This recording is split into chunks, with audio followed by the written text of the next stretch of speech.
Hello, Grow USA Organic family. Glenn from Grow USA coming at you today with a quick video on using grow bags, which we have right here.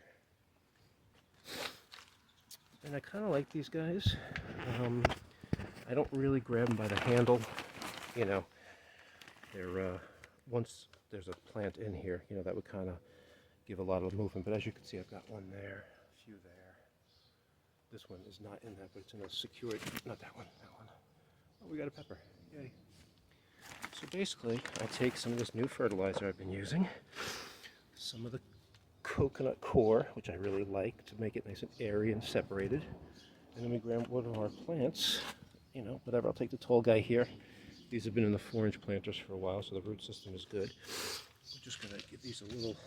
Oh, that's like some Swiss chard that I must have dropped a seed in there. Not Swiss chard, that's, I think, regular kale. I'm going to take him out of there anyway. But anyway, that was the purpose of today's video. Tune back in for more hints on Glenn's gardening, urban gardening tips. And we hope you guys are having a good day. The birds just had their breakfast. They're happy. And the dogs say goodbye too.